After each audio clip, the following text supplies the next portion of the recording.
Hi, we just finished gathering with thousands of Canadians from across the country for a historic political convention of the Conservative Party of Canada. It was in Calgary, and actually, this time yesterday, as of the recording time of this video I'm doing right now, final votes were actually just being cast and counted. And what a weekend it was. I was so happy to see so many friends from across the nation in the room. And in the next few minutes, I'm going to try to go over as concisely as possible the wins from the weekend, some of the hard losses, how those wins and losses happened exactly, what they mean, some of the key reflections that I'm currently having. And this honestly may be one of the most important videos that I have ever made.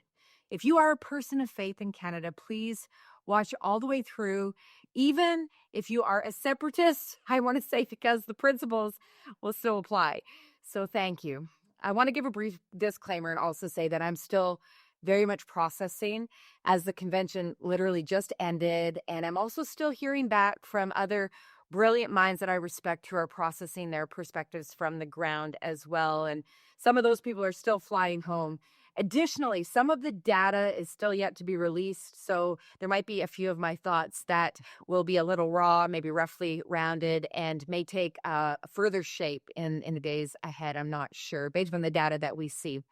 Firstly, in terms of the wins, there was so much that happened at this convention that Canadians, really from across the board would be very appreciative of.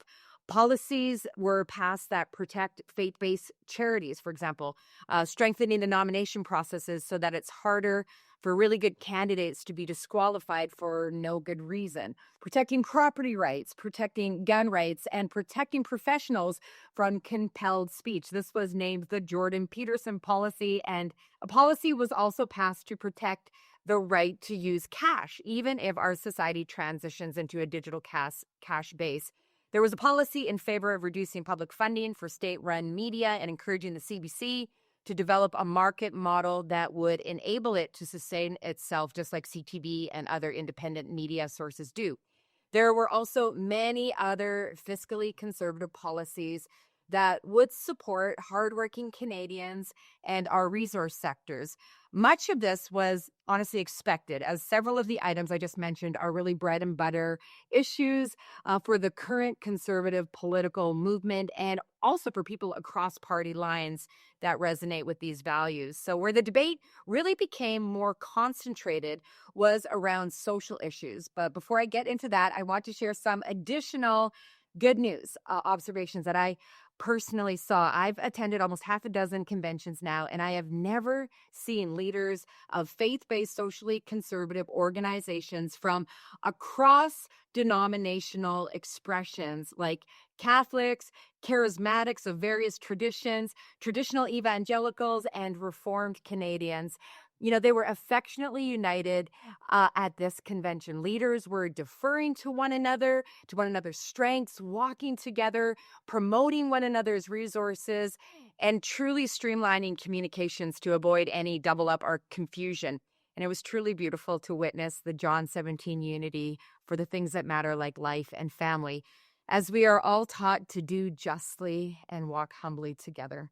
I also met many delegates who said that this was their very first convention, and I loved hearing that. It actually filled my heart every time. Some came at great personal sacrifice, and they deserve honor for that. They were learning as they went, and they're the unsung heroes of Canada, in my viewpoint. Some faith based parents brought their teenagers for the first time, and what a life changing experience that was for them. And true confessions, my own daughter, who's 11, she's too young to vote, she was even chomping at the bit to come and vote for babies. We have a younger generation that is becoming far more engaged in the issues that matter, and that's really worth celebrating and supporting. As many of you already know, there were several social policies related to abortion, medical assistance in dying, and even parental rights that were voted down because they did not receive a majority or a double majority vote, either in the preliminary voting sessions or in the final votes, though many wonderful conservatives who attended did support them. Even the policies that lost by the largest margins still only lost by dozens of votes, not hundreds, not thousands. and I will explain what I mean by that. Losses included the defeat of a policy that would have repealed another policy stating that a conservative government would not support any legislation at all to regulate abortion. The bill's sponsor spoke in favor of this policy from the microphone, as did I, along with Alyssa Globe, who recently revealed through investigative reporting that full trimester abortions are indeed happening in Canada at taxpayer expense. This policy failed in the semifinals by an estimated 76 votes out of approximately 538 people who were in the room. Just prior to the vote, the room filled with delegates who had not been present for previous votes and came in specifically for that moment to vote this policy down. Another policy stating that people requiring disability supports, home care, or palliative care should not be offered medical assistance in dying instead of critical service was defeated in the semifinals. A policy affirming the right of institutions not to participate in abortion or medical assistance in dying was voted down. A policy brought forward from Dr. Leslyn Lewis's writing to expand supports for women choosing to keep their babies, for women harmed by abortion, and to require transparent abortion data from institutions providing abortions also failed. A policy from Lethbridge, Alberta, stating that a child born alive after a failed abortion should receive timely medical care, initially passed but was not ranked high enough in the end to advance to the final round. In one of the most dramatic debates of the convention, a policy protecting a parent's role and allowing them to encourage their child not to take gender-altering drugs or undergo irreversible gender-altering surgeries passed the semifinals and advanced to the main floor. Currently in Canada, because of Bill C-4, which has already passed, any counseling, including prayer counseling, that does not affirm a person's desire for gender-altering medical interventions is considered a criminal offense. In the end, the policy was defeated by a very slim margin. Based on available data, it appears that an estimated 5 to 20 additional votes from either Manitoba or Nova Scotia would have resulted in its passage, affirming that a conservative government would protect the parent-child relationship in Canada if elected. Much of this is understandably discouraging and even perplexing. Our inbox is already filling with messages from Canadians, loving Canadians, asking what happened, how could this have happened, and what does it mean? I'd like to offer maybe a few thoughts that might be helpful, though I also want to give the disclaimer that they are not exhaustive. There's more that could be said. Firstly, remember how small the margins were. Every policy I mentioned would have passed if somewhere between 5 and an estimated 76 on the high end people had just voted differently. These are very small numbers. Second, even if no one on the no side had changed their vote to yes, we estimate that approximately 150 additional voting delegates on the socially conservative side would have changed every outcome just named. The precise number is still being refined, but it's close to this. It's also important to note that there were empty chairs in every room and unfilled delegate voting spots. So this indicated that there really was space for additional people to come from across Canada and participate. Secondly, I want to address something gently here. Politics is often said to be downstream from culture, and while this can be true and often is, it is not always perfect math. For example, when parental rights debates surfaced nationally around 2023, multiple provincial and even national surveys confirmed that parents overwhelmingly opposed being removed from decision-making moments in their children's life when it came to gender issues, every poll being above 70% and some even more. Cultural consensus existed on this, but it did not translate into a policy outcome at yesterday's convention because those who were there as voting delegates, those who paid the cost, showed up, were in the room, lifted their cards, determined the result. The same could really be said of third trimester abortion or gender side as well. Surveys show that when Canadians learn that abortions can occur up until birth at taxpayer expense, and this does in fact happen, most respond with disbelief, including many who identify as pro-choice. Canadians also overwhelmingly oppose sex-selective abortion, so the abortion of a girl or a boy just because of their gender. In spite of this cultural consensus, the policy failed, again demonstrating that politics is not always downstream from culture. Sometimes it's determined solely by who's in the room and holding a voting card like this one. Many in the room voted against the pro life policy, stating that the liberals would use it to beat up the conservatives in the next election. Others pointed out that whether or not these policies pass, that this is the basic liberal playbook and they're going to call Pierre Poilievre far right anyway. So you might as well be on the right side of history and not discourage your base, was another counterpoint. You might as well be on the right side of history. Regardless, voters cast their votes in accordance with their conviction in the moment, and these policies lost by a very slim number of Canadians, the size of a small church, really.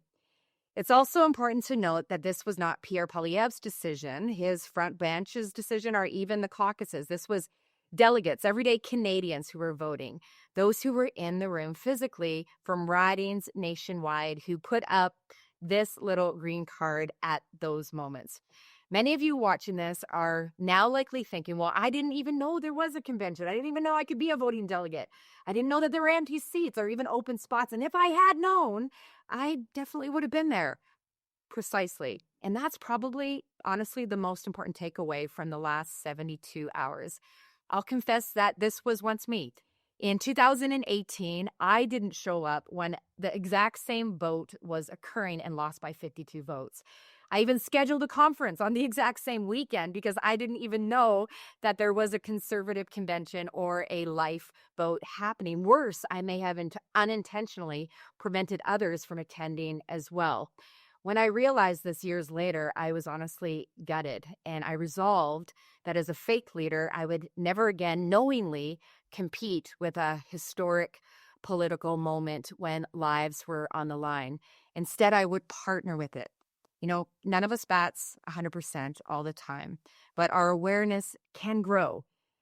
Over the Peace Tower, there's a scripture, and it reads this: "My people perish for lack of knowledge," from Hosea chapter 4, verse 6. You know, this is both an encouragement and a warning. Political illiteracy truly is dangerous, which is why organizations such as For My Canada, Right Now, Campaign Life Coalition, ARPA, the National Leadership Briefing with Doug Sharp, Action for Canada, and many others exist. Many good-willed Canadians like you want to show up in moments that matter, but you're busy and you're focused elsewhere, which is legitimate and completely understandable, but must be balanced with the urgency of these moments. I believe that politics is like the weather. Most people are not meteorologists, but they're wise citizens who listen to those who understand the forecast and act when storms are coming. There are these very real moments, like when a hurricane hits the coast of Eastern Canada, when if we don't show up in that moment with sandbags and put sand in it and everybody gets involved and everybody pays a price of effort in that moment, goes buy some more sandbags, if we don't show up and barricade our properties, what will happen is that hurricane, that storm, those waters will rise, it'll mow in, and we'll, because of the damage of the weather system, end up having to repair our house for years to come. So we listen to the weather people, we listen to those trusted voices, and we take action even if we don't understand weather and how it works. This is politics, and not everyone is called to focus on politics every day, but some are called to that intersection of culture and policy. And when credible citizen action groups who have a track record raise the alarm, wisdom says, listen and respond. This last weekend was a moment where the landscape changed. There are other moments where the landscapes have changed. We need to give a high five to our network and all of you who made all of the phone calls just a week or two ago regarding C9 and actually caused that hate speech legislation to be put on pause.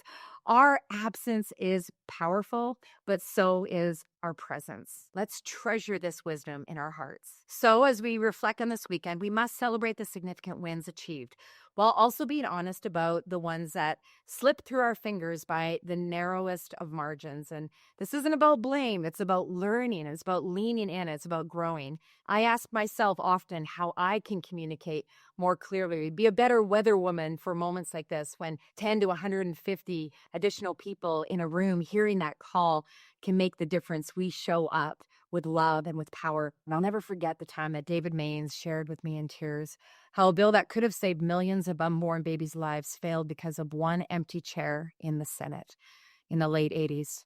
Prayer is a starting point, but it's never the ending point.